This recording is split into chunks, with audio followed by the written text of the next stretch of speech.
एक और बड़ा सवाल है, और यह बड़ा सवाल हम सबके मन में आना चाहिए, क्योंकि सरकार आपको खर्रे बताने लगती है। हाँ, हमने कर्जा लिया, हमने 80 करोड़ लोगों को फ्री का राशन दिया। इसका फायदा किसको हो रहा है? क्या इसका फायदा गरीब को हो रहा है? क्या इसका फायदा मध्यम वर्ग को हो रहा है? क्या इसका फायदा निम्न मध्यम वर्ग को, आम आदमी को, युवा को, स्टूडेंट को हो रहा है? आप सुनकर भौचक्के रह जाएंगे कि ये जो इतना बड़ा बड़ा कर्जा उठाया जा रहा है, हमें और आपको कर्जे के तले दबाया जा रहा है, इसका फायदा न गरीब को है न मध्यम वर्ग को है। इसका फायदा सिर्फ और सिर्फ पूंजीपतियों को है। इस कर्जा लेने के दौरान 23 करोड़ लोग गरीबी की सीमा रेखा से नीचे चले गए। 83% लोगों की आय कम हुई। 11,000 से ज्यादा तो लघु मध्यम उद्योग, जिनको एमएसएमई कहा जाता है, वो पिछले साल ही बंद हो गए। लेकिन जो अरबपतियों की संख्या 2020 में 102 पर थी, वो जरूर बढ़ के 166 पर पहुंच गई।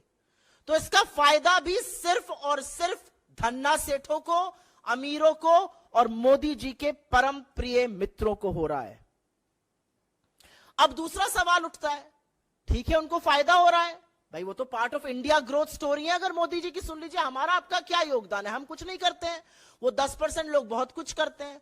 लेकिन सत्य उससे विपरीत है, क्योंकि ना वो भारत की विकास दर में अपना योगदान दे रहे हैं, ना टैक्स दे रहे हैं उतना। टैक्स वसूली हमसे, आपसे, गरीबों से, निम्न मध्यम वर्ग से करी जा रही है। कर्जा हमारे ऊपर लादा जा रहा है और सारा का सारा लाभ पूंजीपतियों को मिल रहा है। और इसीलिए जो दूसरा एक मुद्दा है पिछले 9 सालों का, एक तो है कि कर्जा तिगुना कर दिया, 100 लाख करोड़ का कर्जा उठा लिया 9 सालों में। और दूसरा एक है जो ये कहेंगे और कहते कहते थकते नहीं है, टैक्स कलेक्शन भी तिगुना हो गया, टैक्स कलेक्शन भी तिगुना हो गया। इससे ज्यादा वाहियात, इससे ज्यादा बड़ा कुतर्क और इससे ज्यादा नैतिक दिवालियापन का कोई और बयान और शर्मिंदगी का ये सरकार दे नहीं सकती है। क्योंकि इसकी भी असलियत सुन लीजिए, और ये असलियत सुननी और समझनी दोनों जरूरी है। जो भयावह आर्थिक असमानता है इस देश में, उसका नतीजा है कि जो सबसे निचला 50% इस देश का तबका है, अगर इस देश की आबादी को 2 हिस्सों में बांट दिया जाए, 50% अमीर और 50% सबसे निचला तबका, तो जो 50% सबसे निचला तबका है, वो जीएसटी कलेक्शन का 64% पैसा दे रहा है। सबसे गरीब 50% जीएसटी का 2/3 से ज्यादा पैसा दे रहा है, 64%। मध्यम वर्ग 40% जीएसटी का पैसा दे रहा है। लेकिन क्या आप यह सुनकर भौचक्के रह जाएंगे कि जो 10% लोग, जिनके हाथ में हिंदुस्तान के 80% संसाधन और संपत्ति है, वो मात्र 3 से 4% समूचे जीएसटी कलेक्शन का पैसा दे रहे हैं।